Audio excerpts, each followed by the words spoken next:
Today is December 29, 2016. And of course, we are in Hanukkah and have been reading Antiquities of the Jews by Josephus. And we are in book 12. And I think that we just finished chapter 7. So anyway, before we get back into it, let's ask our Heavenly Family to guide us.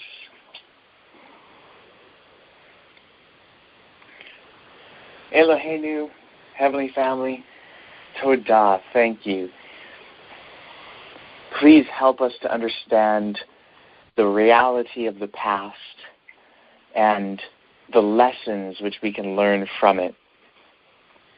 Help us to understand how to study all of these various topics, and through all of these different experiments, bring us to be the people who you want us to be. Thank you so very much. We ask this b'shem tzemach, hu he, in the name of branch, he and she. Amen. Amen. All right, so last night when we were reading Antiquities of the Jews, we actually read the part which specifically describes the restoration of the temple and the reinstitution of the temple services on the 25th day of the 9th Hebrew month, which is called here Kaslu.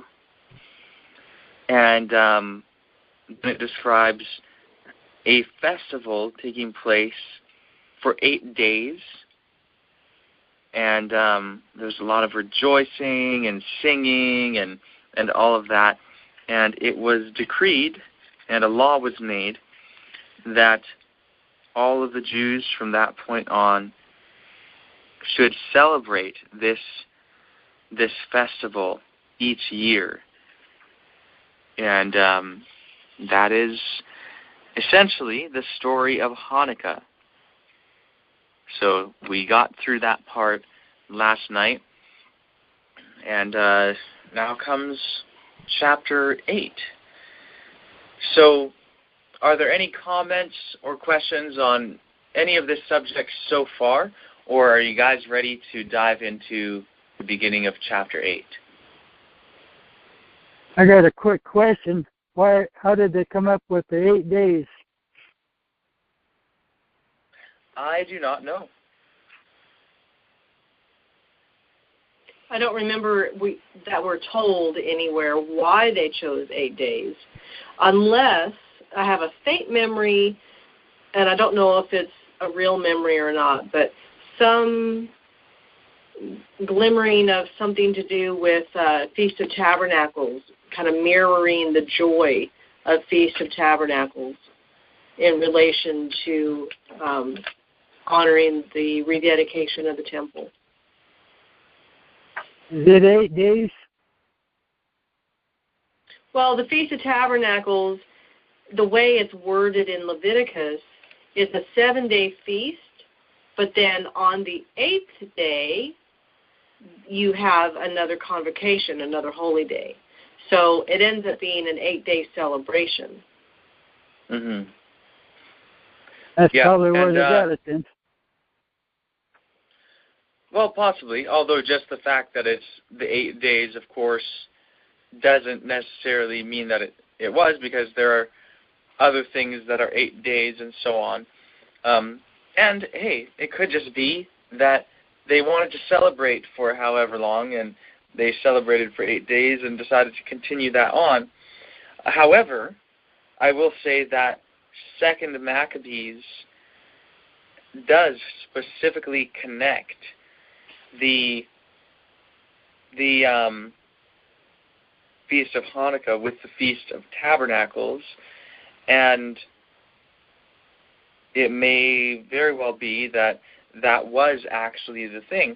However, the book 2nd Maccabees was written in about the year 124 BC. And do you guys remember when the actual Hanukkah event took place? It was like 165 or 7, something like that. Yeah, 165. It was 165. So how long do we have between 165 and 124? What, 41 years? Yeah. We have 41 years.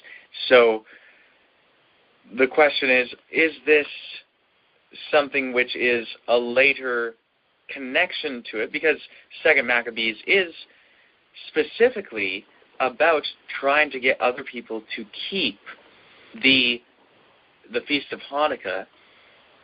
So are they just connecting it with Feast of Tabernacles in order to say, look, this is really similar, and this is why it's 8 days long, and therefore you should keep it, even if that wasn't the original reason why it's 8 days long?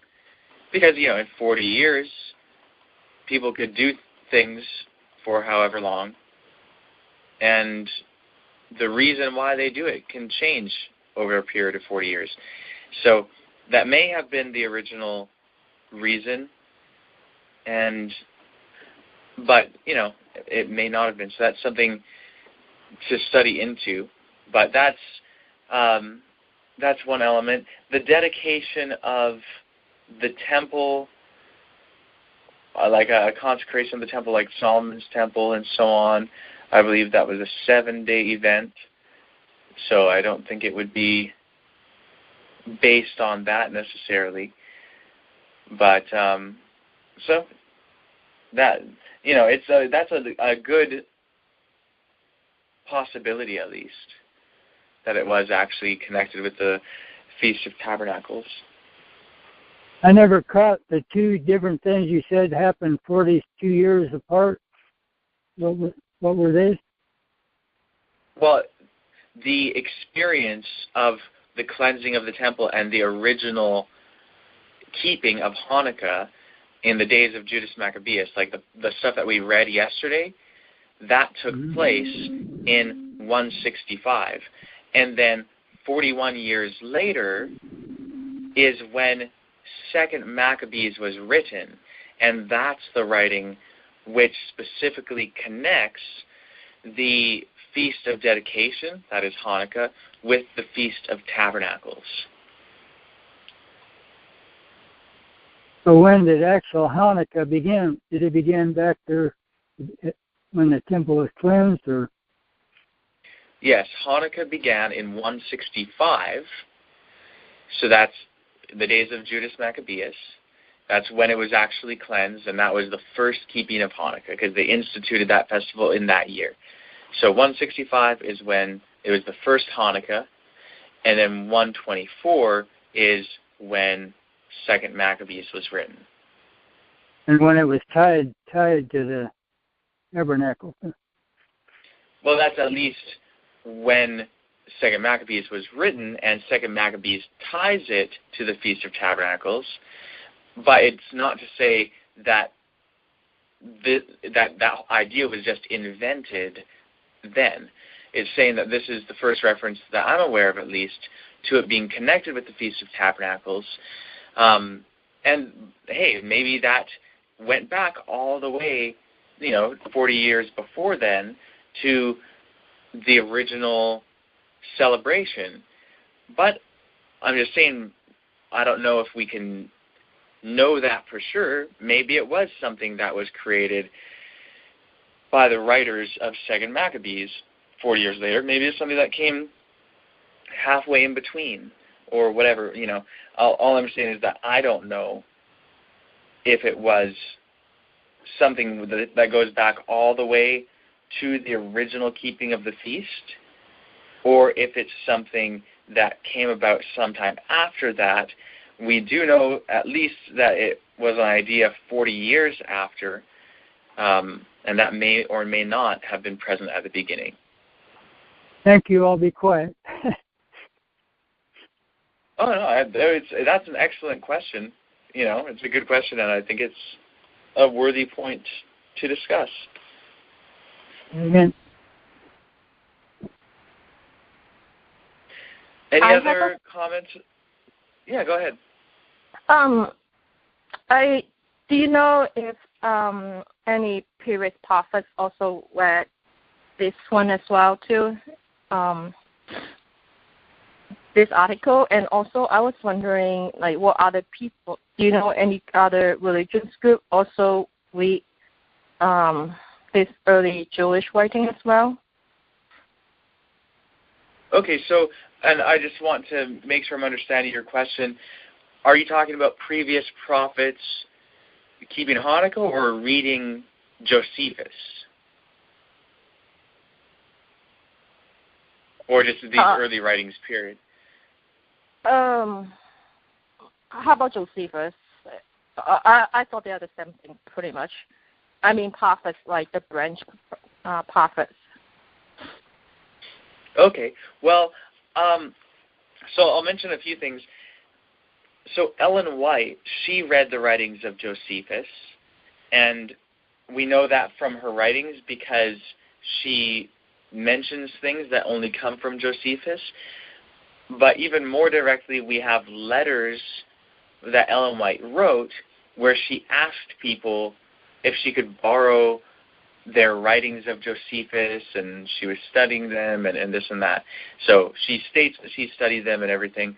As far as keeping Hanukkah with Ellen White, I don't know of any evidence that she ever kept it or anything like that.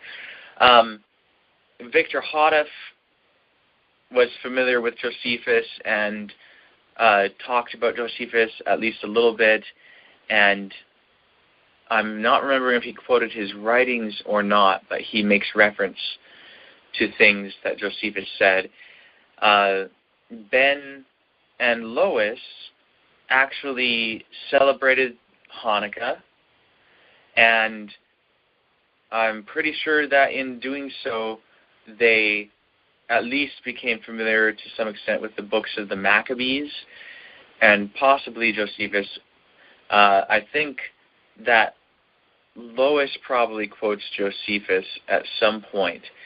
So yeah, they're familiar with Josephus, at least in a general sense, probably read some of his writings at some point. With Lois, she may actually quote him. I'd have to go and check on that. And Ben, I'm not sure, but they did keep Hanukkah and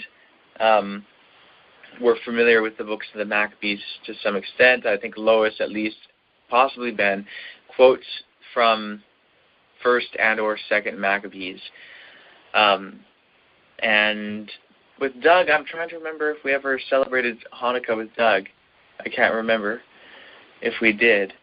But he surely kept Hanukkah at least at some point, being part of the branch movement and everything.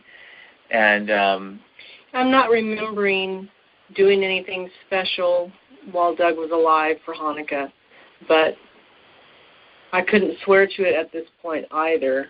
Yeah. I know, and I'm trying to be careful because I'd kept Hanukkah prior to even knowing Doug or coming into the branch or anything like that. Yeah. So I have the potential to carry over memories thinking, oh, yeah, that was with Doug, and it wasn't. So I'm not sure.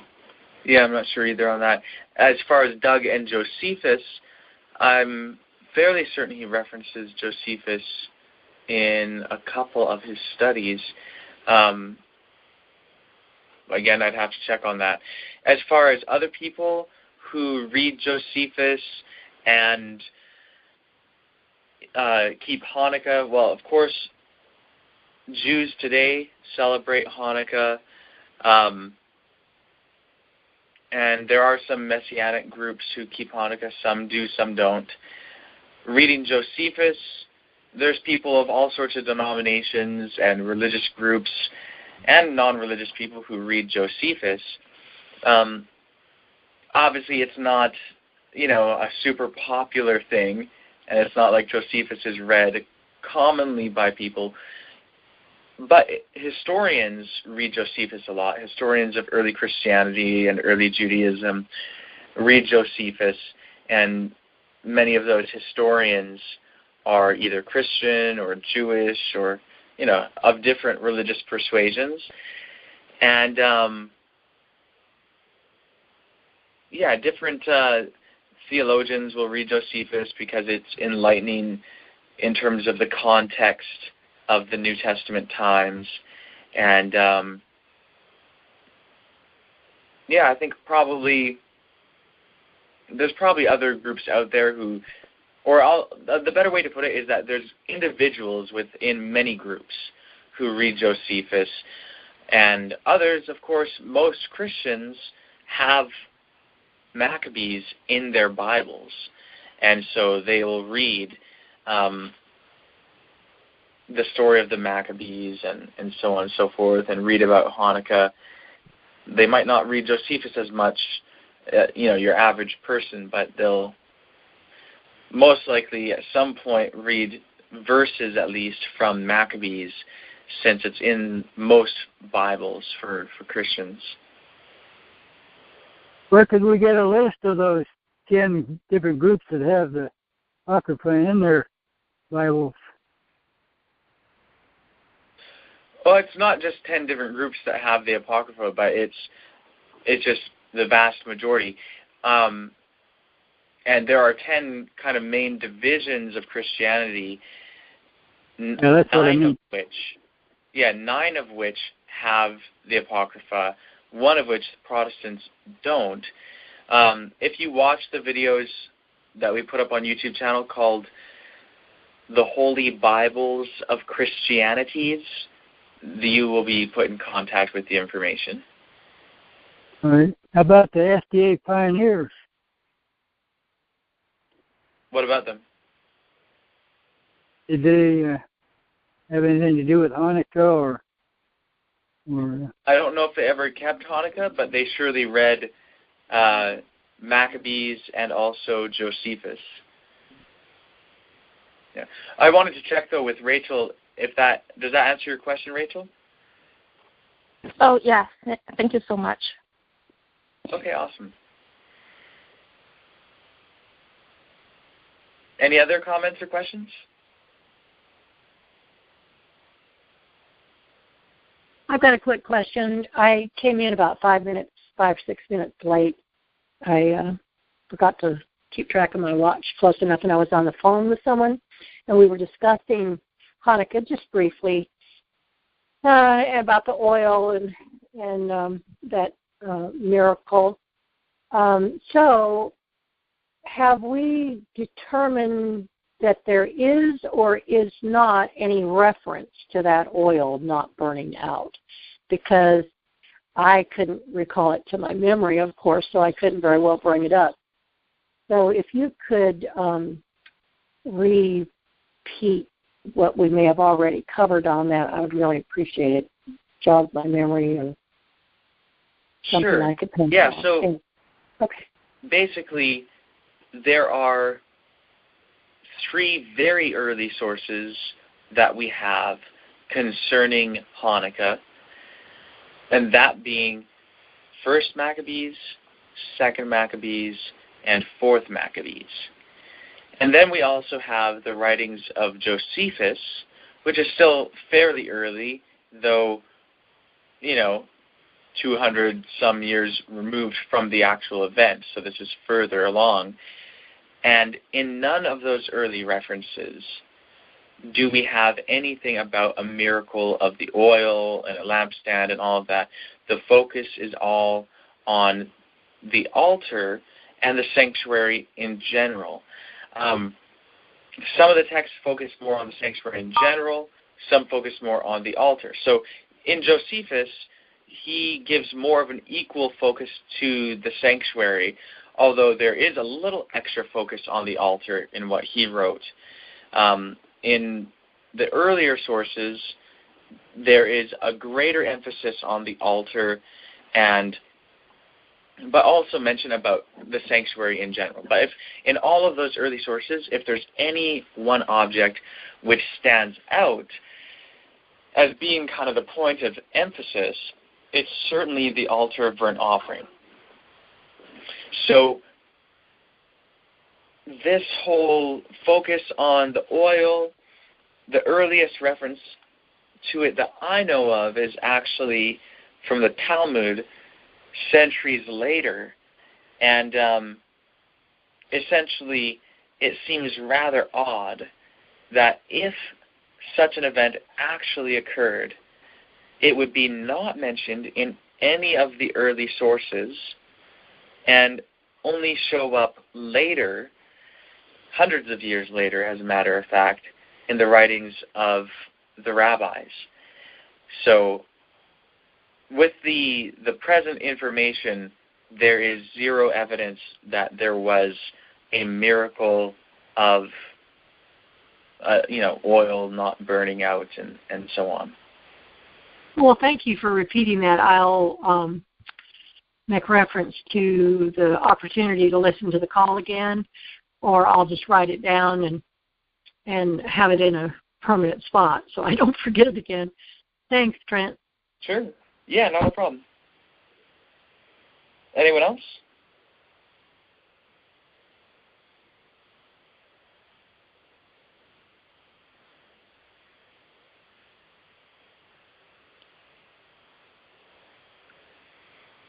I have to say I'm really enjoying the interaction tonight.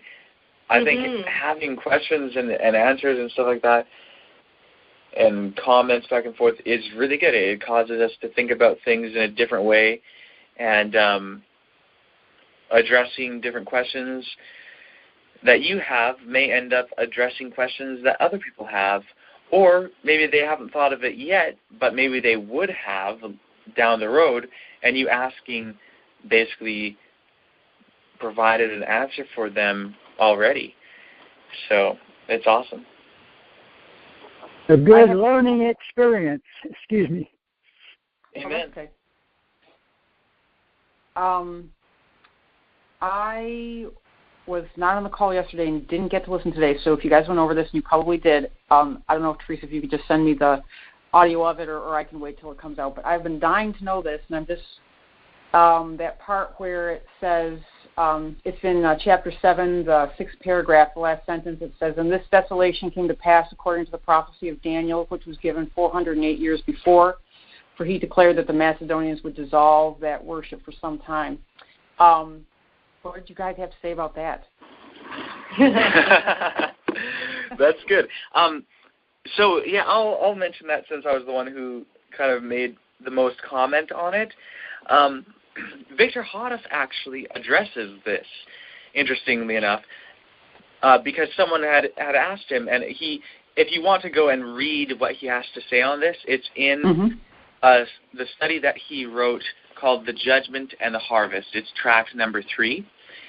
And what I would recommend, if you want to read everything that he said concerning it, is just start from the beginning of the tract, and he addresses Daniel's prophecies and how and when they apply, and addresses the 2300 days and objections that people have to the Adventist understanding and so on. And one of the things is this quote from Josephus, because people have used this quote to say, see, look, Daniel applies to the story of Antiochus Epiphanes. You know, the taking away of the daily is really the taking away of the sacrifice, and so on and so forth. And essentially what Victor Hoddis points out is, hey, look, Josephus is a historian, and his understanding of Daniel's prophecy has no weight in terms of what Daniel's prophecy actually means and what the correct application or applications are. And he points out how, there's nothing implying that the sacrifice that was taken away in the days of Antiochus Epiphanes was actually gone for 2300 days or for, however you divide it. The fact is that every record that we have is that it was gone for 3 years. Right. And it's like, okay, it's not actually the same period and so on and so forth. And then, of course, he goes beyond that and explains how Christ understood the prophecy as applying future from his time, when you see the daily taken away and so on and so forth. And so he basically points out that Josephus did not have a correct understanding of Daniel's prophecies. Okay. So that's basically the comment that we had on it. Very good. And thank you. I'll read that tract. Excellent. Thank you. Okay, awesome. Yeah, I'm glad that you asked that, though. That's a good question. Well, I was just listening to something you did, and I cannot for the life of me remember what it was. Was it Revelation 14 something where you were talking about the importance of understanding something, and it had something to do with the abomination of desolation. I can't remember, but it's driving me nuts. It's like on the tip of my brain, but I just can't remember it. So anyway. That might be in the Revelation 14 playlist. We had one study in particular. Who is Jesus? Who is the Son of Man? What is it, Matt? Possibly. But I know that we did have a study specifically going through the 2300 days and it's that different one. ways That's that people approach it. Yeah, okay. That's what it is. Okay, all right, great. Thanks. Okay, excellent. Okay, cool. Any other comments or questions?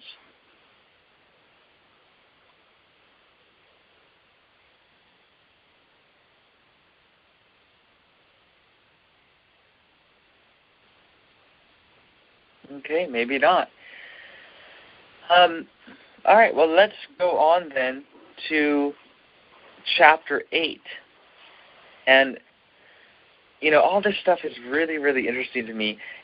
And also, I find it interesting how we are in book 12 of Antiquities of the Jews. Notice that it was in book 11 where the history contained in the Protestant Bible ends. And this means that for about half of Antiquities of the Jews, and, we'd actually have to see, the amount of pages and all of that per book, but just looking at the volumes, we have books number 1 through 11 up to chapter 7 that describe the history from the beginning of the world up until the days of Ezra and Nehemiah. And then we have the rest of Antiquities of the Jews from book 11, chapter 7, all the way up until the end of book 20 that describe Jewish history from the days of Ezra and Nehemiah up until the days of Josephus after the destruction of the temple. I mean, that's a lot of material just on that period. Mm-hmm. And that's the period directly leading up to the time of Jesus and including the time of Jesus, and just after the time of Jesus, getting to the days of the apostles and so on and so forth. That's such a significant time. And so we should really be thrilled by the fact that we have a wealth of information concerning that time in the writings of Josephus. It would be so awful not to have this, really, because it would be like trying to understand Adventism with only having European history and no American history other than Native American history from 400 years beforehand. I mean, that's really what it would be like, or 400 or even 500 years beforehand. And most people in the Protestant tradition, having only what's in the Protestant Old Testament and then jumping to the New Testament, you have such a small amount of immediate context concerning the New Testament other than what you can kind of derive from the New Testament itself. But the New Testament doesn't seek to explain many, many things. It just assumes it. So, yeah, you have Sadducees and Pharisees and zealots and, people like Herod and Herodians and, the Romans are there. You have all these things that are just kind of like poof, out of the blue. Like if you just start from Genesis 1 and read through the Protestant Bible, you get to the New Testament and you're in a totally different world. You're like, man, what is going on here? Where did this come from? Because you don't have Pharisees or Sadducees or Romans or Herodians or any of these things. And you have all these Greek terms and like so many things just there that you don't find anywhere in the Old Testament. And so it would be really like, okay, picking up and reading the writings of Ellen White with no clue about American history, no clue about what had happened for the past 500 years. You don't know her setting or anything like that. And I think it's reasonable to suggest that it is more difficult to understand someone's message when you have no clue about the context in which they lived. And so Amen. having the writings of Josephus, having the writings of Josephus and other writings as well, the works of Philo, who was a Jewish philosopher, you could say, who actually did live contemporary with Jesus, and he was in Egypt. You have the works of Philo, you have other apocryphal and pseudepigraphal writings, and all this quote-unquote extra-biblical material, to phrase it from a canonical point of view, which is absolutely essential in order to understand the context of Jesus. And, I really think that it's a sad thing that there's not more emphasis put on reading writings like this throughout the churches. Because, again, what ends up happening is people don't understand the context of Jesus. They only understand our context, and then we impose our context back onto Jesus and his message and Paul and his message, and we just simply interpret it in terms of what we are dealing with today, and then we end up missing the message. So, Amen. Yep. And that history is what Sister White says modern-day Israel is repeating. Yes, we are repeating the history of the past. And this is one of the things which I'm grateful for, that our Heavenly Family showed us the first time that we kept Hanukkah together in this phase of the message. They showed us the Maccabean typology. And that's to say, hey, look, it doesn't matter that this isn't in the Bible of the Protestants. This isn't in the Protestant Bible. That doesn't matter. This is still the history of what happened before the time of Jesus, and it serves as a type for what is supposed to happen today. And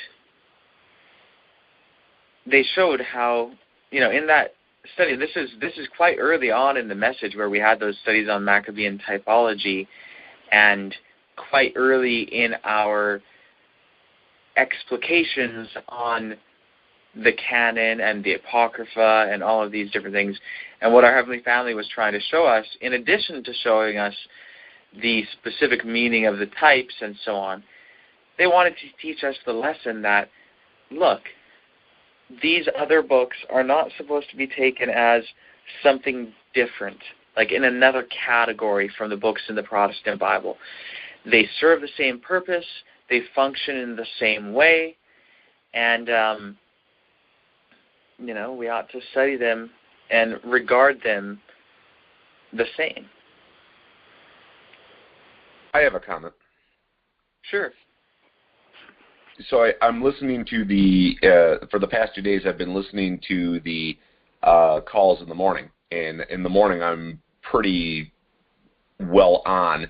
And the surmising that I've come to understand is basically Josephus is basically littered with basically the following theme: fight, pause, resume fighting. Fight, pause, resume fighting. Fight, pause, resume fighting. And this is basically like a recurring theme from the inception of us, all the way from the beginning, all the way through. And it's like, Josephus is just basically, he's detailing it down to this faction of people, that faction of people.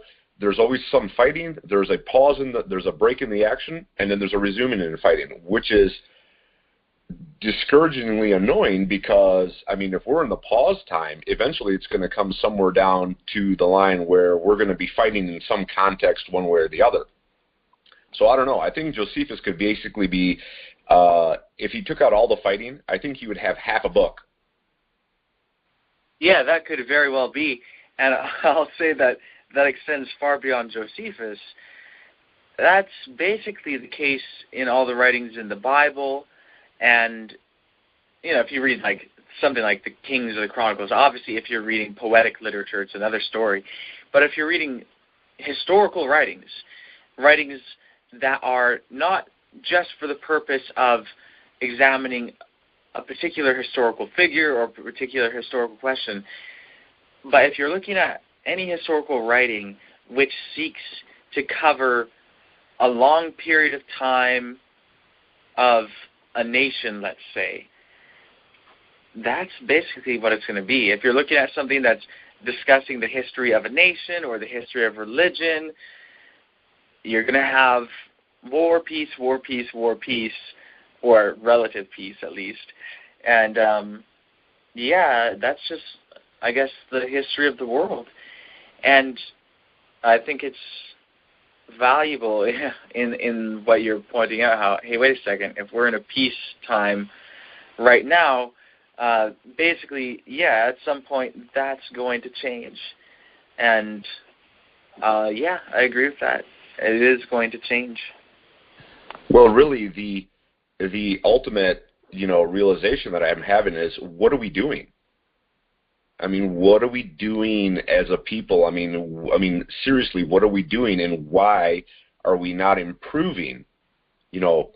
First pointing the finger at me, and then basically turning the finger on basically everyone else out there. What are we all doing? It's the same repeat. This is not Heads and Shoulders shampoo, rinse, repeat, lather, rinse, repeat. That's annoying. Yeah, it's the cycle definitely is not a pleasant one. It's not a good one. And, this is kind of the way that I think it's important to understand that the way that history happens, or basically as time goes on and events unfold,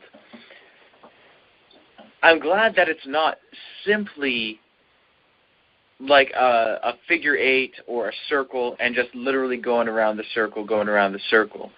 It's more like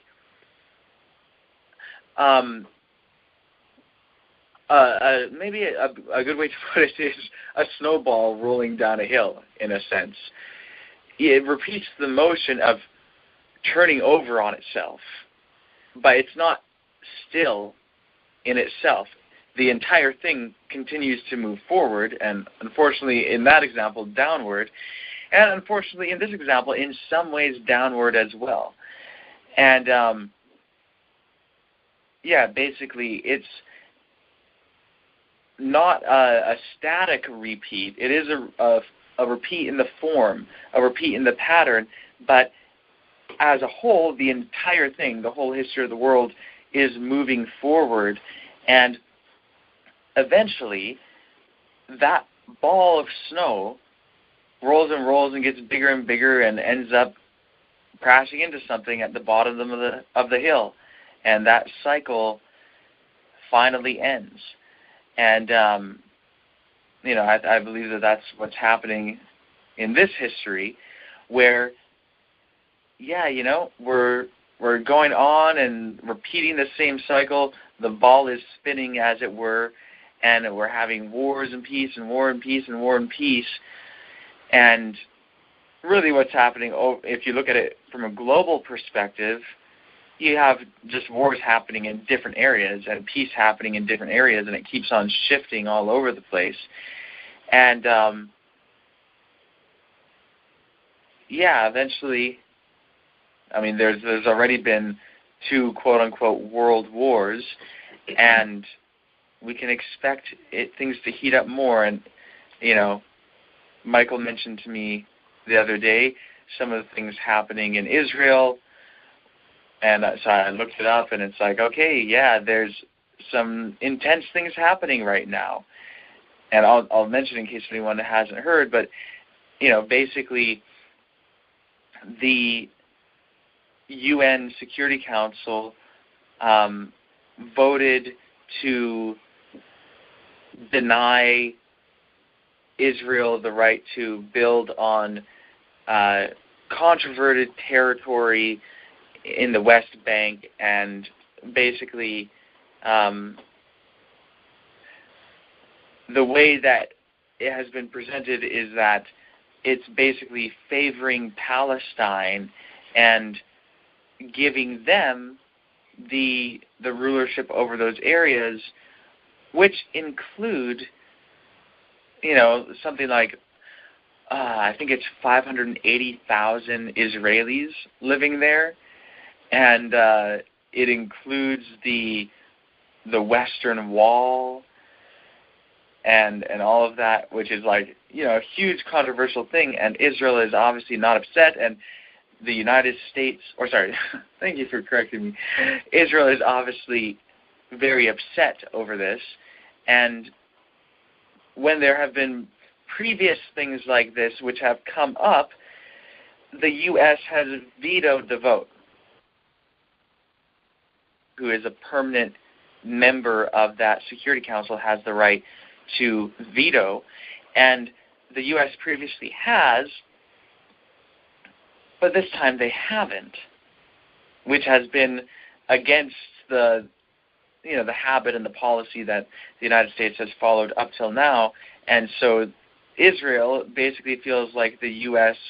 and specifically the Obama administration, as a last act, as it were, just totally stabbed them in the back, threw them under the bus, and now they're having to deal with this. And, so Israel has been basically calling representatives back to Israel from all the countries who voted in favor of this move in the UN Security Council, and it's basically not looking good. Like, it could easily, like, this decision that took place and that vote of the UN Security Council is the most significant political and geographical decision in the area since 1967.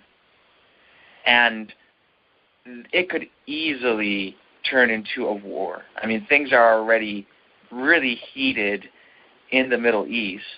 And, it could very, very easily turn into a war. And with the Trump administration coming in,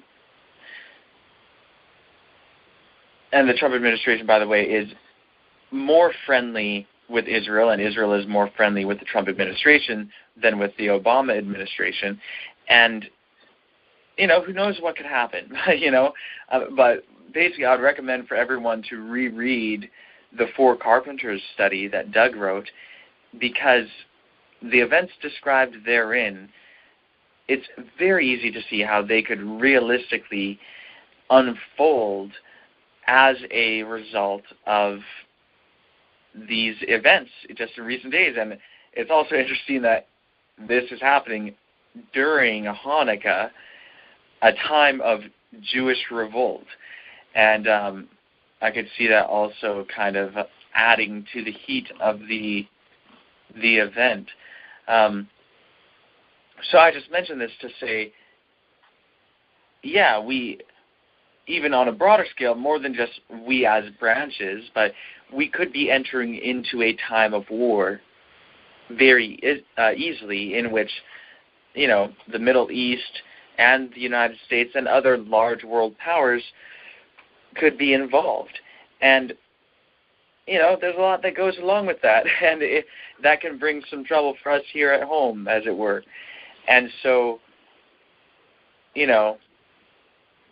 yes, we have horrible things in front of us, in a sense, but some of these external circumstances can help to cause us to get out of some of these other regular cycles of life. In other words, there's this big, cycle of history of war, peace, war, peace, war, peace, but that can help us to get out of our daily cycle of get up, go to work, come home, go to sleep, get up, go to work, come home, go to sleep, whatever it may be for each individual, that kind of daily monotony that can keep someone basically inactive in terms of the work of the gospel. So these things can, even though they aren't good, war isn't good and all that, but essentially our Heavenly Family can and will work through it. And we just have to be in the place where we're ready to go and where we are already doing everything that we can to follow our Heavenly Family. And there will be a war to end all wars, and it could very well be that it's just around the corner. So we should be prepared. That's Zechariah 14, right? All nations against Israel. Gathering together to battle, yes, in Jerusalem. We know God is bigger than any war. They can, like you said, they can use it to finish the gospel or hold it back until the time is right, like it happened in 1888. We could have, the law was already then, but because as people weren't ready, it had to be stopped. Yeah, I mean, there's a lot of factors that come into this, and just to be clear, the war of Zechariah 14, while it is an imminent war and it's an approaching war, it will not be the war to end all wars, but it will be the war to bring about the events which bring about the war to end all wars. So, I was thinking too. One of the things that,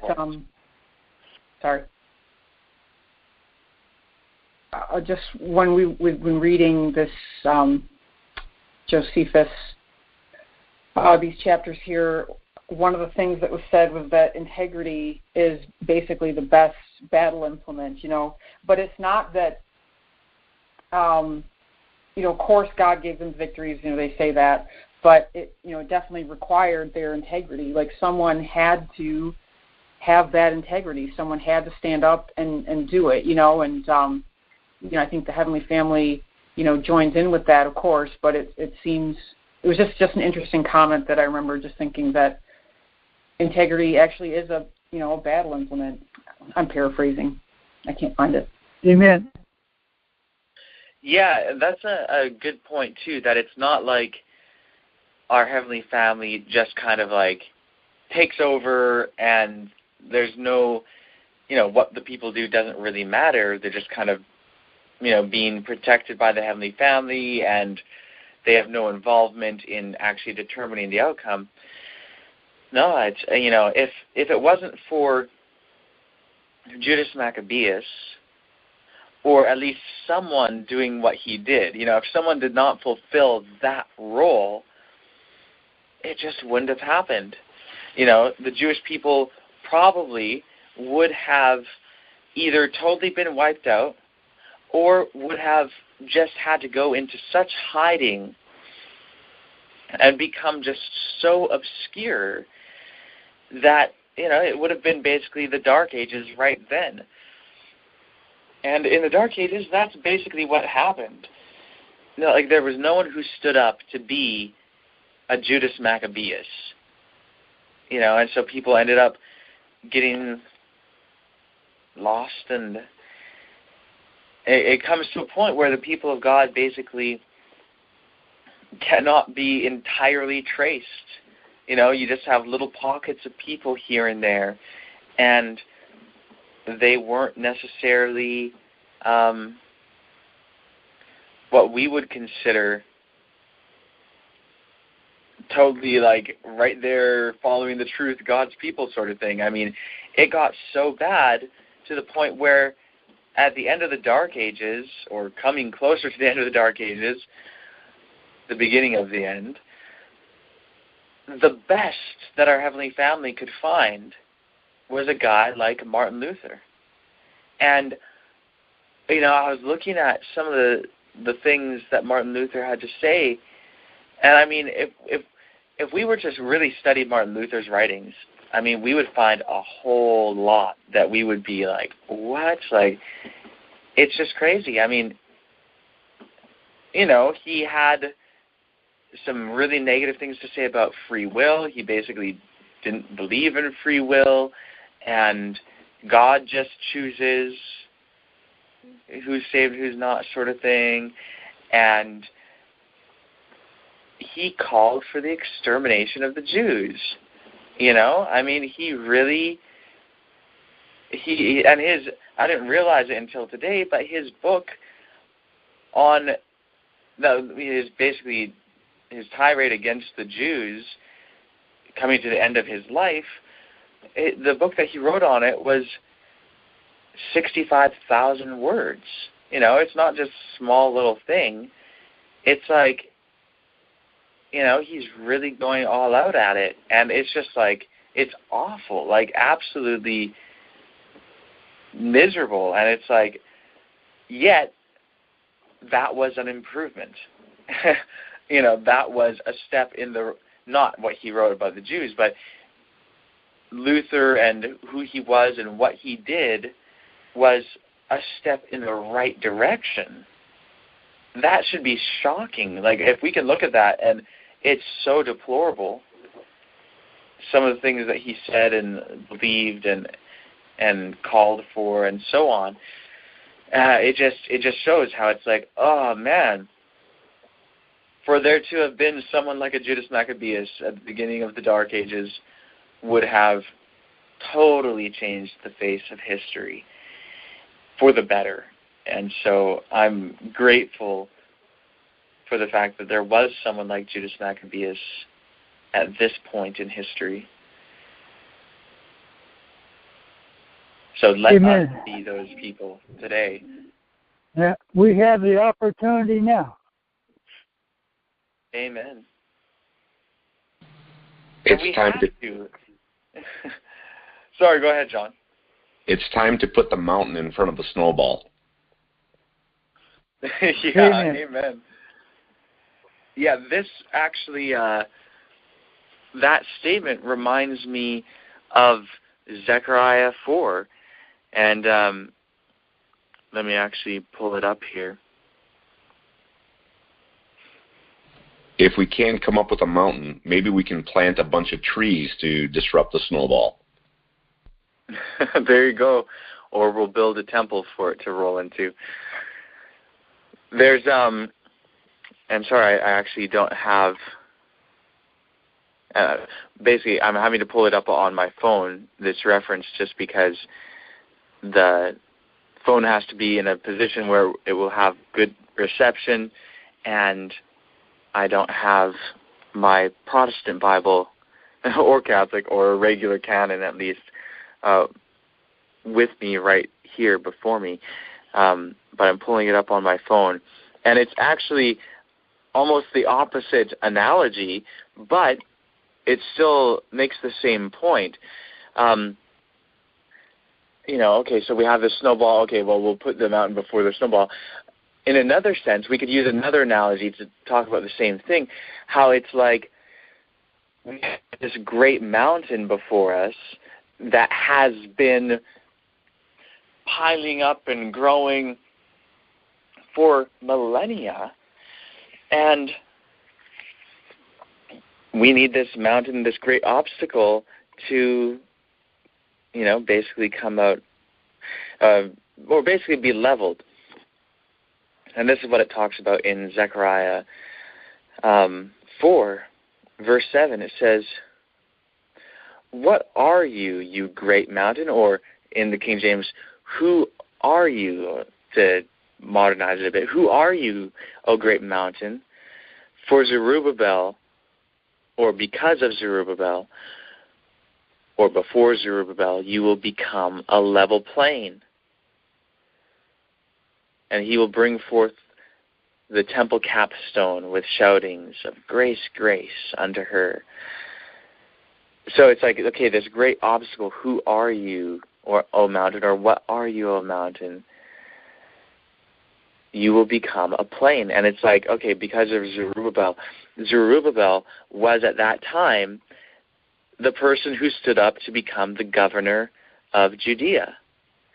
He was becoming the governor, the leader of the people, just like Judas Maccabeus was.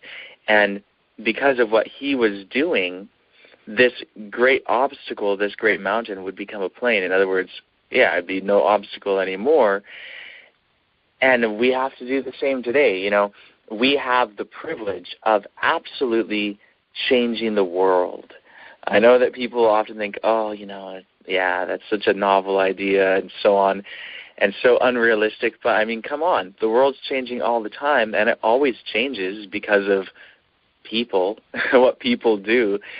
Look at all these great revolutions. It's people doing it. And many times it has been people who at the beginning were not these great people. They became great people because of what they did. We can become great people by just simply doing what we are supposed to do. And more and more frequently, to the point where it's almost daily now, I am brought to recognize very realistic things that I can do that will change the world. And you guys can do the same. You can think of very realistic things. And, what I'm thinking is, people who I could contact, who are already well-known people, and who are themselves changing the world. And there's people who I can contact, and I can contact them in ways that will certainly have an impact on them, and ways to which they will respond. And there are ways in which I can get involved with some of these people that will end up bringing the branch movement to the forefront. And it's entirely realistic. Like, basically, so long as we do it, it will happen. And it's just a matter of the guidance of our Heavenly Family, knowing the right people, the right time, the right place, the right manner. But there are many, many ways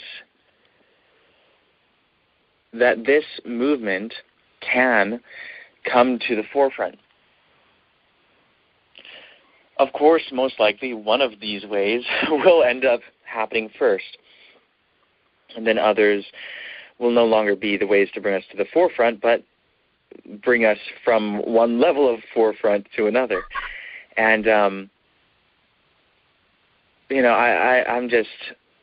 I want to encourage you all to not give in to the thought that we're just going through life ho-hum, we're learning these cool things, but really nothing's changing and nothing's going to change, and this isn't really going to, become something great.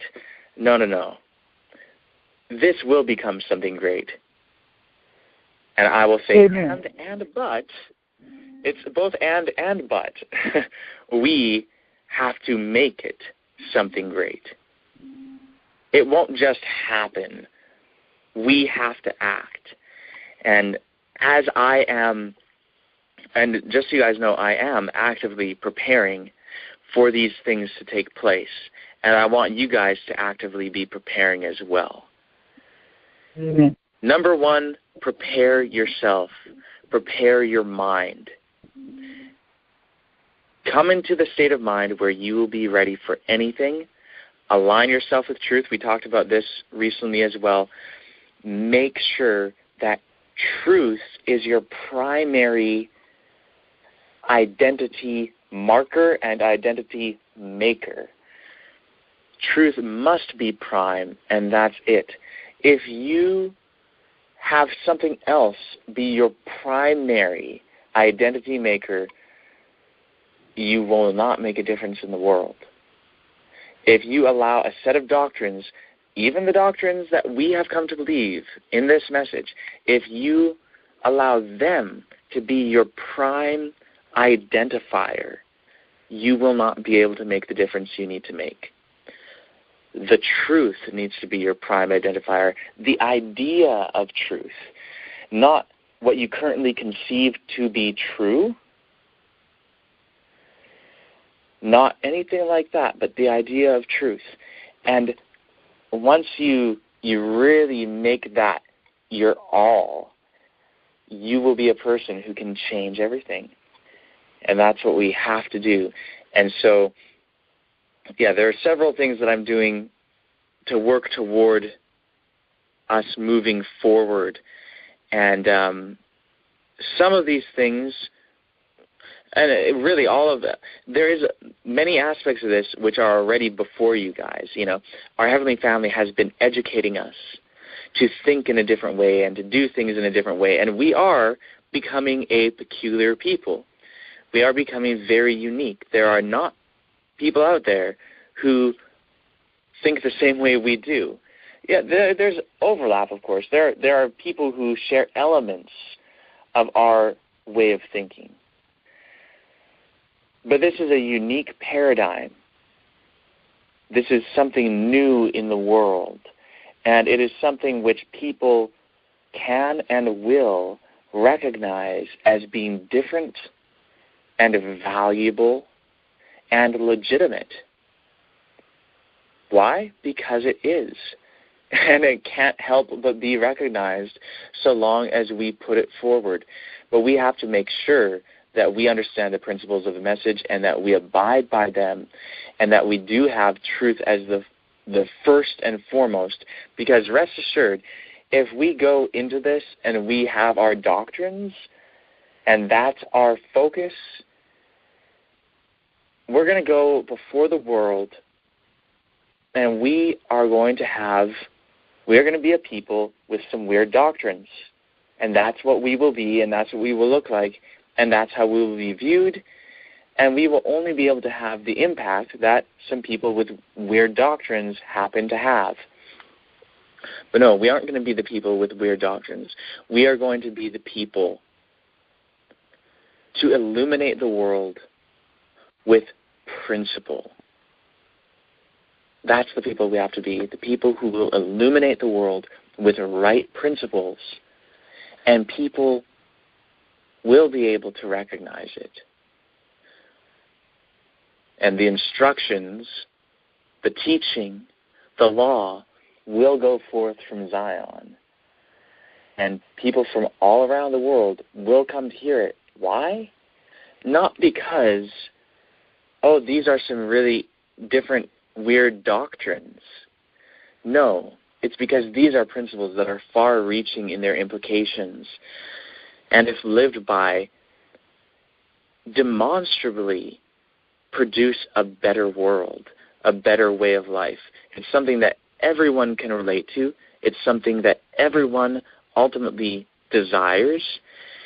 And if we have shreds of hypocrisy within ourselves, knowingly or unknowingly, and if we make exceptions for these principles, we won't be able to stand.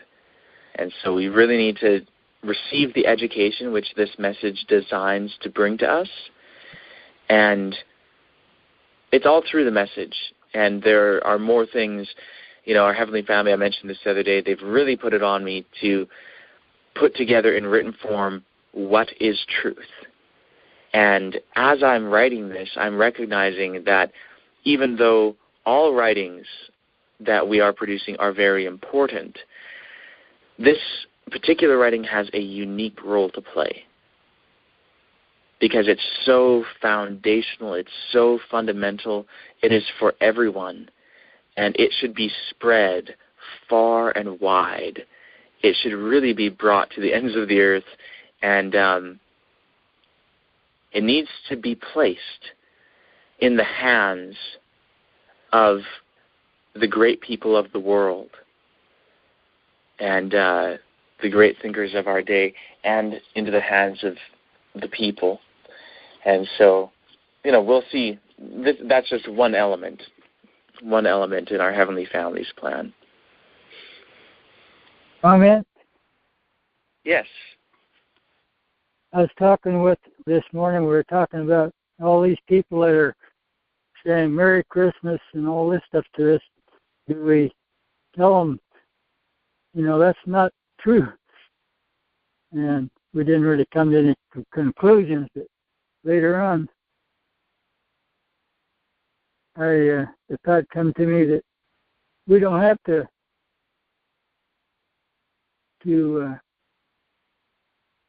talk to people about their beliefs. All we've got to do is tell them the truth, like, how do I overcome sin? And the truth will condemn all their beliefs itself. When somebody knows the truth about overcoming sin by learning the truth, it's going to change their whole life, because everybody's got different ideas about how do we overcome sin. And that's the basic thing that we're all claiming to be understanding, but we don't. But we have the truth about it now, and we can share that with them. I hear what you're saying, and it definitely has a role to play in just proclaiming the truth.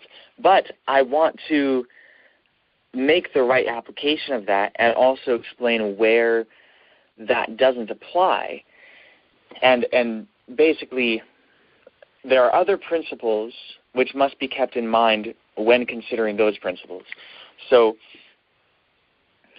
in terms of the advancement of truth, yes, that ought to be our primary thing, and we ought to spend the vast majority of our time, and really all of our time, promoting truth. But that doesn't mean that we don't take the time to listen to other people's understandings. Now, this is, I want to kind of address the time and place for that. Okay, so each individual in this movement should be actively looking for ways to spread the message. Whether you go in your own location to different public places and strike up conversations with people, or whether you put out videos on YouTube, or you write a blog, or you produce literature, or you write music, or you do whatever, everyone ought to be thinking of ways and employing ways to directly promote the message and take it to other people. We ought to be doing that. Now, that's one aspect, but there's another thing. What we want to do is find the principles that will be most helpful for each individual at each time. So when we're generally putting information out there, we are putting it out there for the public or for a particular people group, but that is us putting out information. That's not necessarily a one-on-one dialogue. When we have a one-on-one dialogue or are talking to a group of people that is specific, or we meet someone here or someone there, our first thing that we ought to do is to find out what they believe, where they are at, and we ought to, in getting to know their approach and their way of thinking, we ought to find the elements that they have in terms of true principle, and then take them from those true principles and show them the logical progression of that, in order for them to understand more true principles, and thus end up concluding the truth, understanding ultimately the present message and all of that. For different individuals, that's going to take different amounts of time and different aspects of truth and so on and so forth. And the other thing that we have to be sure to do is to always make sure to keep in mind that while our Heavenly Family has given us this present truth message, and while there is, in fact, no other present truth message out there in the world, and in that sense we can say, quote unquote, we have the truth, we also have to ever be mindful of the fact that we misunderstand a great many things. And our Heavenly Family continually shows us that some of the things that we have misunderstood, upon which they are correcting us, are things that other people don't understand. But some of the things that we have misunderstood and upon which we are being corrected, we are being shown that, hey, wait a second, we're behind on this. Other people have actually understood this first. These are things that are not a matter of revelation, not a matter of new light and new truths and so on and so forth, but misconceptions. So, for example, the Mosaic authorship of the Pentateuch. Man, there have been people who have recognized that Moses didn't write the Pentateuch for a couple hundred years now. I mean, sure, it's been mostly historians and so on and so forth. Like, it has not been public knowledge, but then there's been people who have known that. And in more recent years, it's been put out there. It's becoming more public knowledge. And I think that, like the book that I mentioned before, Who Wrote the Bible, after we first talked about this Mosaic authorship of the Pentateuch thing, I was like, okay, I want to look it up and find out, because I knew that scholars had something to say on the question. And so I looked up and come across this book, basically the #1 recommended book by scholars concerning this issue. It's called Who Wrote the Bible by Richard Elliott Friedman. And so I get the book and find out that it's a New York Times bestseller. It's like, okay, so obviously this knowledge is out there, and we've just been behind. And so because of that, because of many circumstances like this, we need to be open to learning from anyone and everyone, because there may just be something that they know that we just don't know. And they might be right on it, and it may even contradict something that we currently think.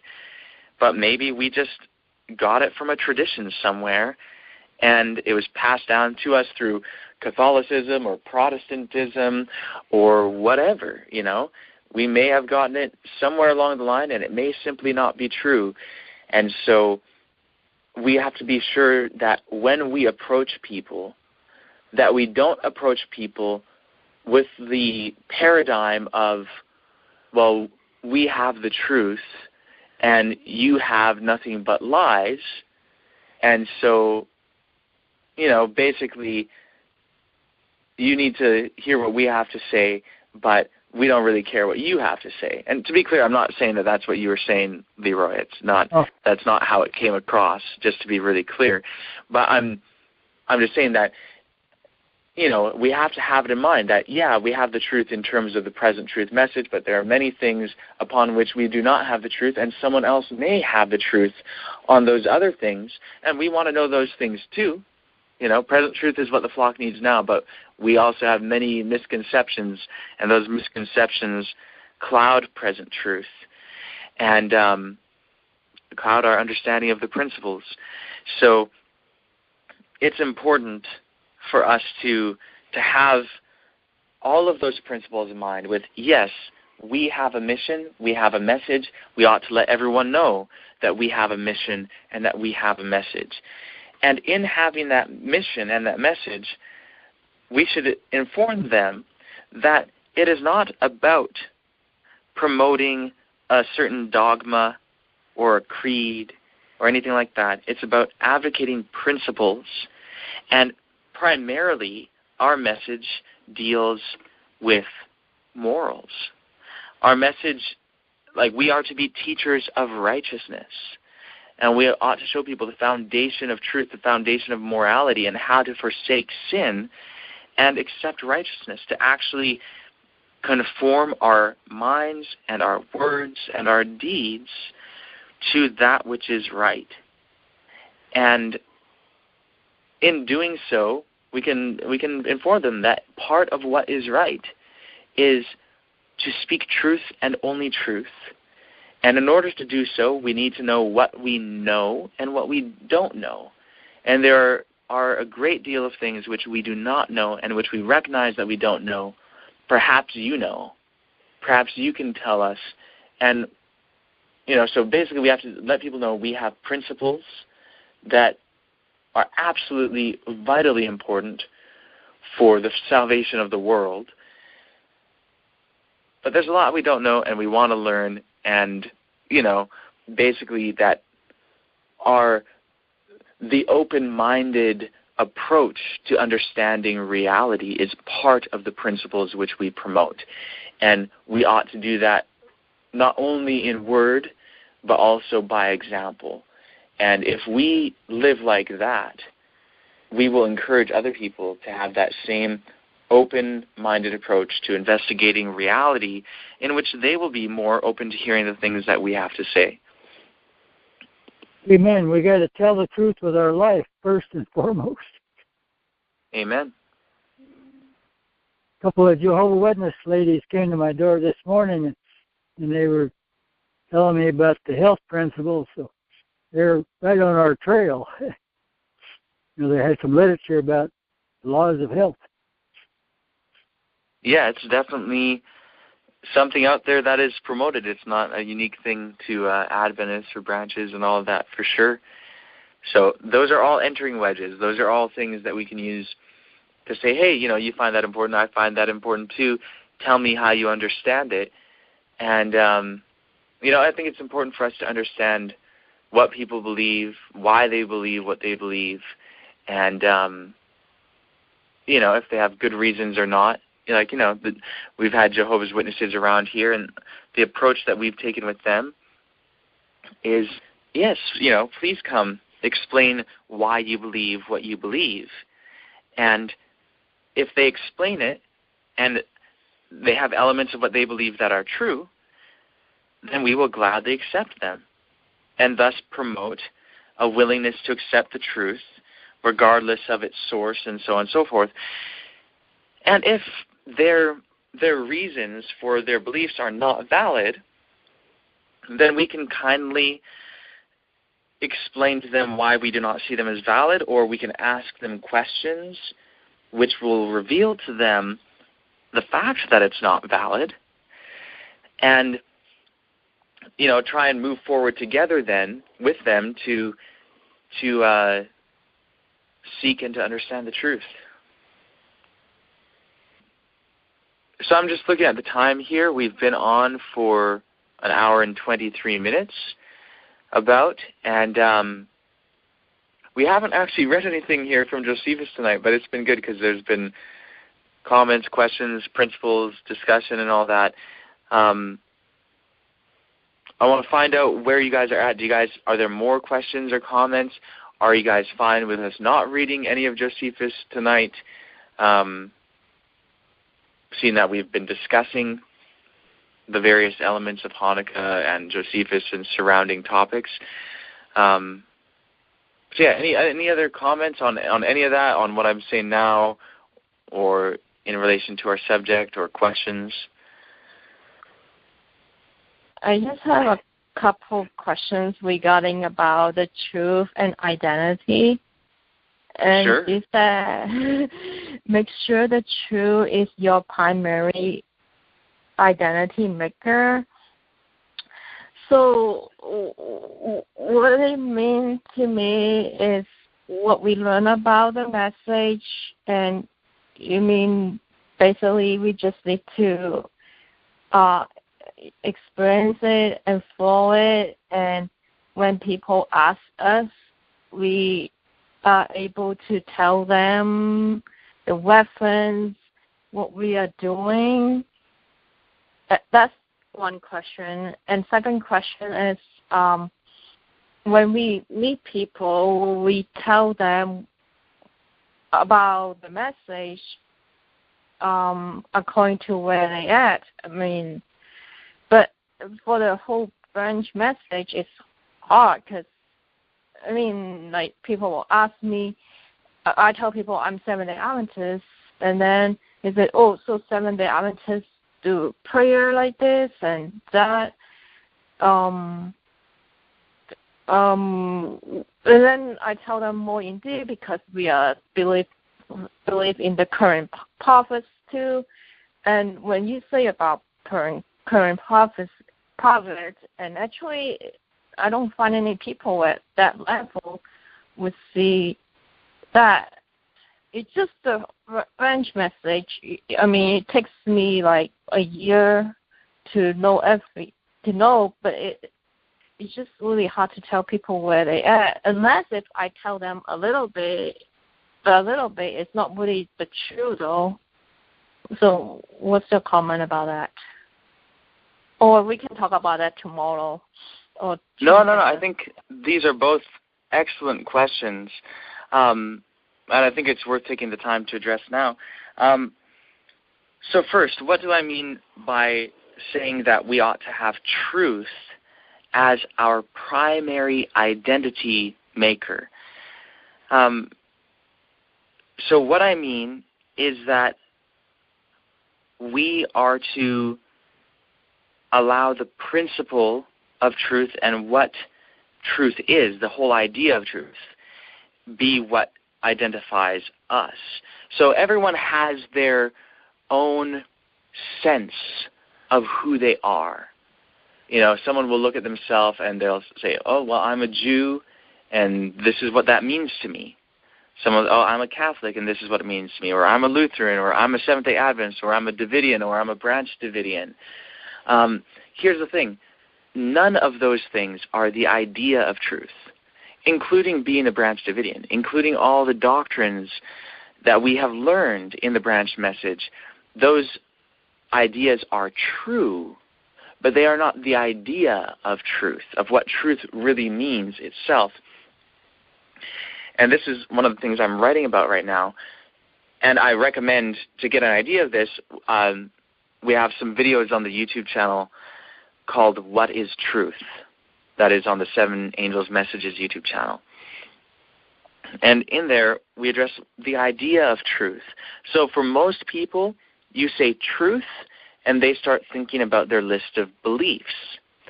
So for a Christian, just a regular, evangelical Christian, let's say you say truth. Okay, well, what are they thinking?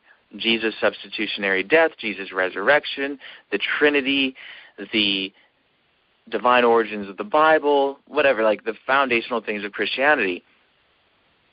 If you say truth around a Muslim is going to be thinking of the divine nature of the Quran, the prophetic status of Muhammad, the oneness of Allah, and so on and so forth. If you say it to a Jew, they'll be thinking of Shabbat and the Torah and all these different things. Hindus will think of karma and samsara, all these other things in Hinduism. None of those things are the idea of truth. Truth is something far more fundamental. I'm going to have to hang up and call back in just because of the calling card, but I'll be right back. Okay, so we're back. Can I make a quick comment? Yeah, sure. And Jesus is the truth. He's the express image and likeness of his Father. He's the express image of what heaven is like. So that's my little answer that came to me. Okay.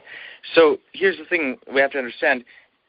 Saying that Jesus is the truth is the same as saying God is love. But literally speaking, that is what's called a metaphor. It's using allegorical language to describe the nature of someone in terms of their character. So Jesus had a character that was entirely wrapped up in the truth. But it doesn't mean that the definition of the word truth is Jesus. And so that's kind of what I'm getting at is, a Christian will think, oh, well, it's Jesus. A Muslim will think, oh, it's Allah. A Hindu will think it's Krishna or whatever it may be. But this is what I'm trying to say. When we think of who we are and what we are about, we should not be like every religion out there, which thinks of truth as, oh, my set of beliefs. So for a Christian, their sense of self-identity is, I'm a Christian, and that means that I believe in Jesus and in his death to save us from the punishment for sin, and I believe in his resurrection, and I believe in the Bible. For a Muslim, their self-identity is, I am a Muslim. That means that I believe in Allah, that he is one, that he is merciful, and so on and so forth. I believe in the Holy Quran, the word of Allah, and so on. And every religious person has their identity wrapped up not in the truth, but in the set of beliefs which they consider to be true. So what I'm trying to say is, let us not think, oh, who am I? Well, I am a branch Davidian, which means that I believe in the heavenly family, and I believe in justification by faith, a sinless life, and I believe in the inspiration of these various modern prophets, and so on and so forth. What I'm saying is, let's not do that. That's doing the same thing as every religion does. That's not having truth as our primary identifier.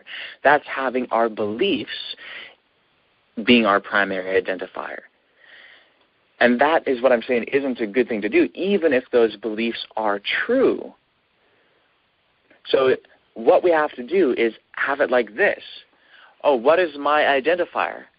My identifier is, okay, yeah, I'm a branch, and that means that I think and live according to the principles of truth, not according to my beliefs and the things I consider to be true, but it means that I want whatever the truth is, understanding that truth, and this is what truth simply is, truth is correspondence to reality. That's it, to material reality. So whatever material reality really is like, the understanding of that accurately is truth. So just like we've talked about many times, I make the statement, you are hearing me speak right now. We say that that statement is true, but why is it true? What does it mean to say that that statement is true? What it means is that the statement matches physical reality. And that's it. That's all it means. It's very simple. That's what truth is.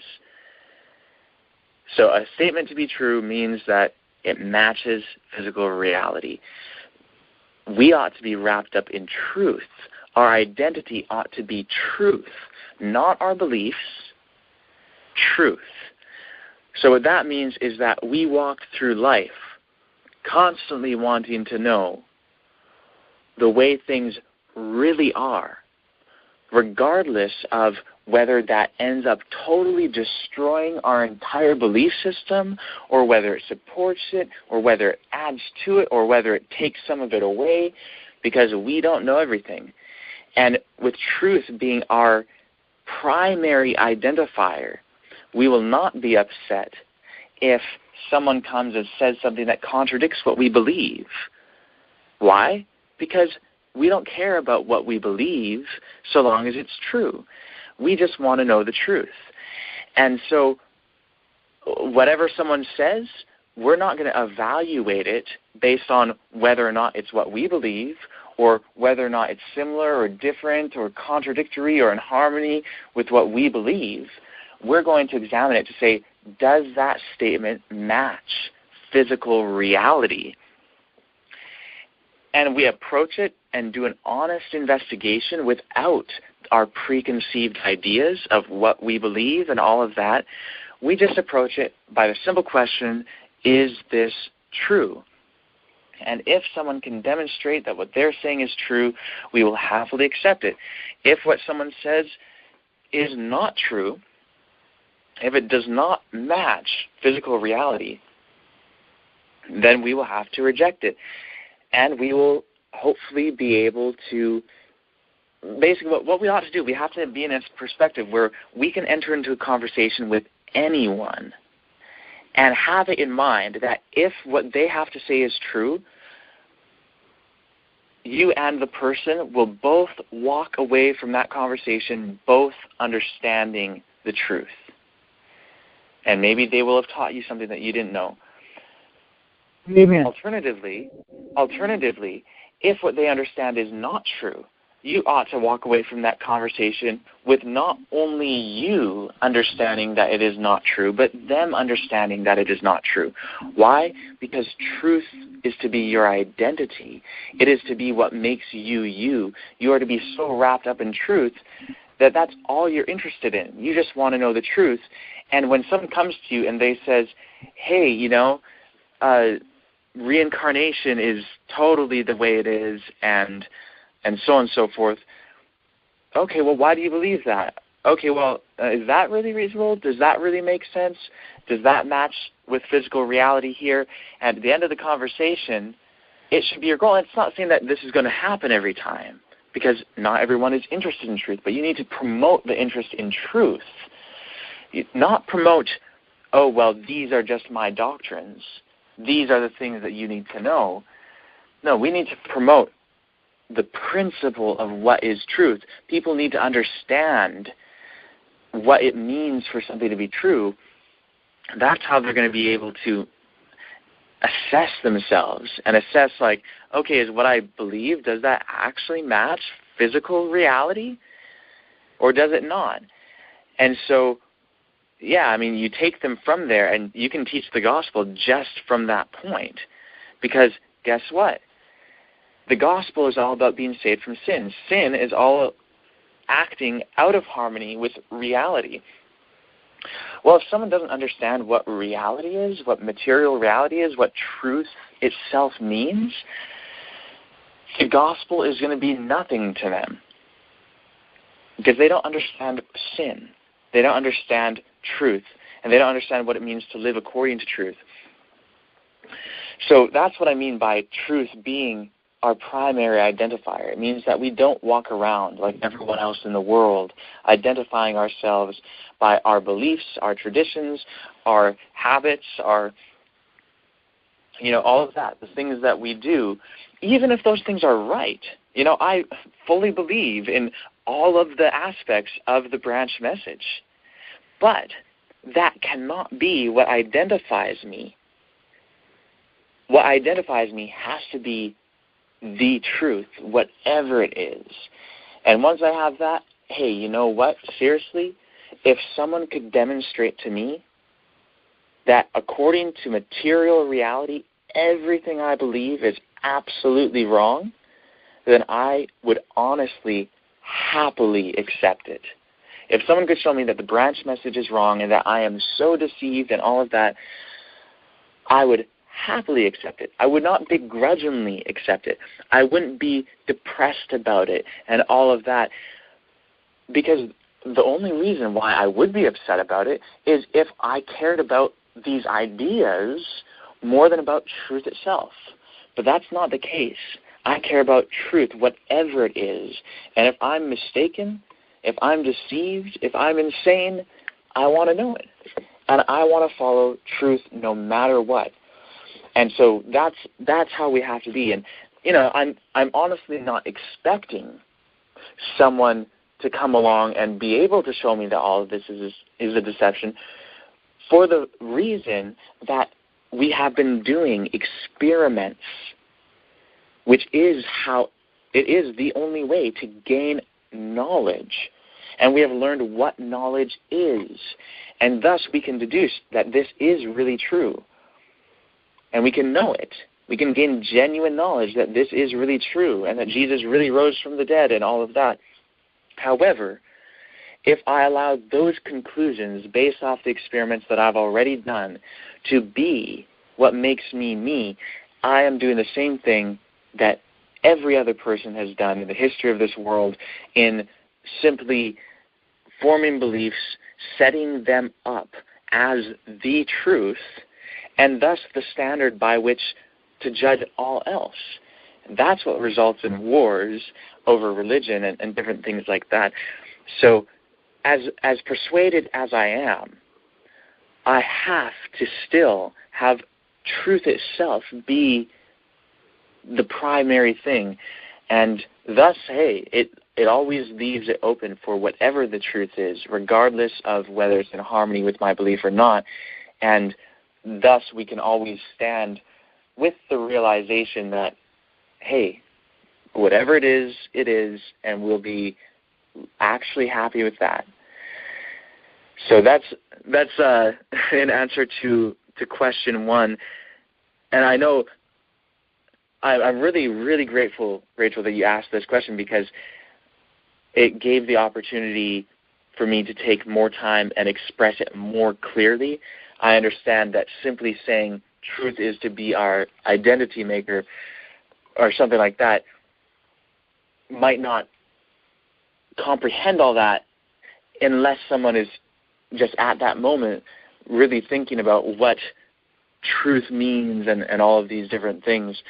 So before moving on to your second question, I just wanted to check, is that helpful? Do you understand what I'm trying to say?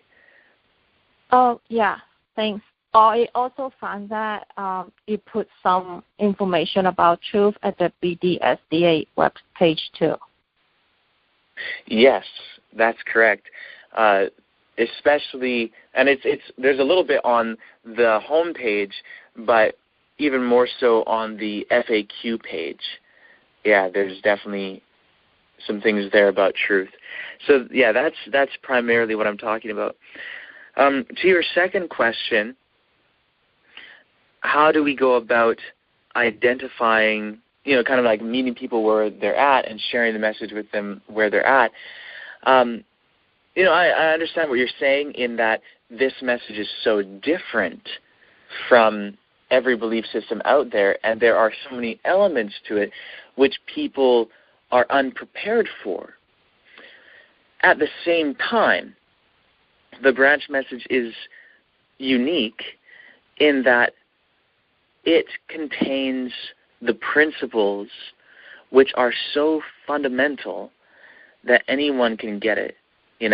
Like, even if someone isn't religious at all, if someone does not believe in God or angels or anything like that, the message itself can reach them because it doesn't require that as a starting point. It doesn't require someone to simply assume anything.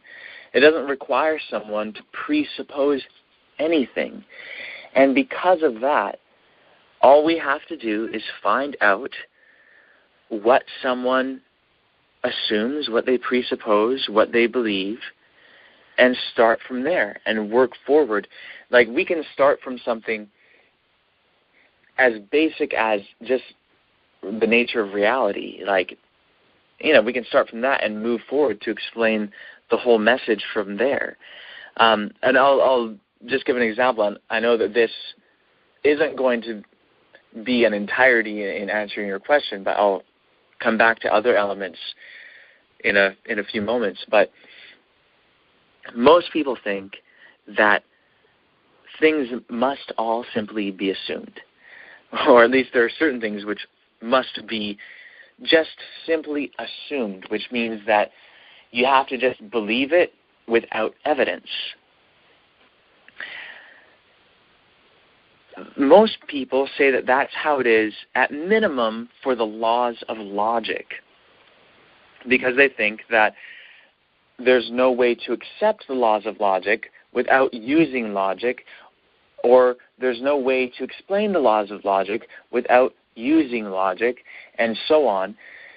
And therefore, there's no beginning to it. It's just simply assumed. We all just assume the laws of logic. And there are three fundamental principles of logic upon which are built all the rest of the laws of logic. And again, laws of logic are just descriptions of how logic works. So the first rule of logic, as any philosopher will tell you, is the law of identity. And that simply says that if something is A, it must be A. Which is saying that the identity of something is simply what it is. And so, like, if you have a tree, it is a tree. that's. I mean, it's a really simple starting point, but that's the starting point. And so it's just saying something is what it is. The second law actually is just an extension of that. It's a natural implication of that. And it's called the law of non-contradiction. The law of non-contradiction states that if something is A, it cannot be not A, provided you are using your terms in the same sense and at the same time. So, for instance, if you say, the moon exists, that statement, if it is true, the exact negation of that cannot also be true. So in other words, you cannot say the moon exists and also the moon does not exist and be using your terms in the same sense and both statements be true. It's impossible for that to be the case. Why? Because something is what it is. And if it is what it is, it cannot be not what it is. So a tree is a tree. It can also be something else. You can say it's a plant. But a tree cannot be not a tree. A tree is a tree. So a tree is a tree. That's rule 1, the law of identity. A tree cannot be not a tree. That's rule 2, the law of non-contradiction. Rule 3 is the law of excluded middle, which means that if you have two propositions and one is the exact negation of the other, that one or the other of them must be true, and there's no third option. So basically, you could say that a tree is a tree, and someone could come and say, a tree is not a tree. Well, there's no other option there. You know, maybe you could say there's thousands of ways for a tree to be a tree and thousands of ways for a tree to not be a tree, even though that's impossible. But everything falls into one of those two categories. You know, if you say, it's kind of like this. I am a branch Davidian. So therefore, I cannot be not a branch Davidian. Yeah, there's different ways that I could be a branch Davidian. Maybe that means different things to different people. If I'm not a branch Davidian, I could be many, many other things. But still, no matter what, I fit into one of either of those categories. I'm either a branch Davidian or not a branch Davidian.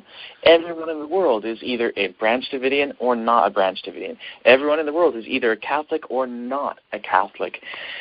If you have two statements and one is specifically negating the other, it's saying not that, then those are the only two options. There's no third. That just naturally follows from the previous two laws of logic. Now, here's the thing. Most people think that those basic laws of logic upon which all the other laws are built, those things just have to be assumed. No one can ever prove that this just simply is that. It just has to be assumed. That is absolutely false. No law of logic has to be assumed. Nothing has to be assumed. The first law of logic, the law of identity, that a thing is what it is simply a statement of an observation concerning material reality. And we make this observation literally all the time in regard to everything we observe. So we constantly observe things around us and recognize that, oh, that thing is what it is, and this other thing is what it is. Things are simply what they are. A tree is a tree. It's not a tree. It's a tree. A rock is a rock. It's not a rock. It's a rock. It's just something that we observe all the time. We don't assume it. We observe it. There's a big difference between an assumption without evidence and an observation. And we continually observe this all over the place all the time, and thus we perform repeated experiments which conclude these observations to be fact. In other words, it is a fact that a tree is a tree. It is a fact that a rock is a rock. So that's through observation. So what I'm doing in explaining this is just to say, look how simple that is. Like, that is the simplest thing that someone could probably ever say, right? A tree is a tree. It's so simple. But that right there is explaining material reality, which is the foundation for all things. The entire message is built on that.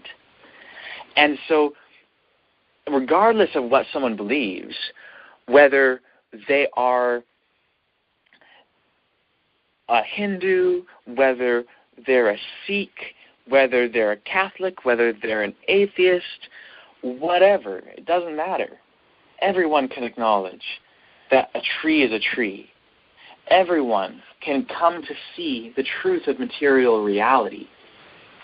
Once you see that, you can see that, oh, wait a second, what it means for something to be true is that it corresponds with material reality. So, okay, let's talk about this. Okay, whatever your belief is, okay, let's say that you're a Hindu and you believe in the cycle of living and dying and basically what people typically call reincarnation, but which Hindus call samsara. Okay, so you believe this. Does this match physical reality?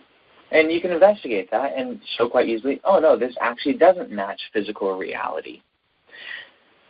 And it actually, violates some of these principles of identity. Okay, well then how about talking to a Muslim? Most Muslims believe that Jesus did not die, that he was not crucified. Okay, well let's see, does that match physical reality? Okay, so let's talk about that. Whoever you're talking to, no matter what, there are points of reality, points of the understanding of reality that we share with everyone. And we can start from those points. And if it has to go back, like if we happen to disagree on pretty much everything else, when it comes to the bottom line, we can agree that a tree is a tree and a rock is a rock. And we can use that as the starting point to say, hey, wait a second, what does that mean? We're making declarations concerning the way things are. We're just finding truth here. What is truth? And so that's what I mean by meeting people where they're at. It's, you might not be able to get into the history of Adventism and talking to people about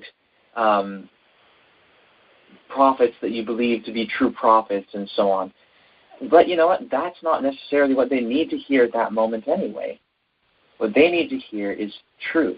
They need to hear the principle of what truth is and the principles of how to go about investigating it. And when they understand those principles, when they get what it means to investigate and what it means for something to be true, then you can share with them, okay, look, this is what I believe to be true, and here's why. And, you just have to learn how to read people and where they're at and what they're ready for. If someone does not believe in the Bible, then don't quote to them things from the Bible as an evidence to them. because they don't believe it. So it's not evidence to them. They won't respond to that. Just like if you're talking to someone who's not an Adventist, you can't just quote Ellen White to them and expect them to believe it. So that's what we have to do. Find out where someone's at and what they already understand. And if they acknowledge certain things to be true already, whatever it may be, even if it's as simple as a tree being a tree, you can use that as a starting point to draw them to all the other principles upon which this message is based, which naturally lead to the conclusions which we have been coming to. So that's how I recommend to approach it with each individual. Find out who they are, where they're at. It may not be that they're ready to hear particular doctrines and prophecies and different things like that. But that's okay. Those aren't necessarily the most important things anyway. The most important things are the principles, and so you can get into the principles with anyone. Amen. Thank you from Leroy. Amen. Toda Eloheinu. Does that answer your question, Rachel? Yeah. Thank you. Cool. Awesome. Okay.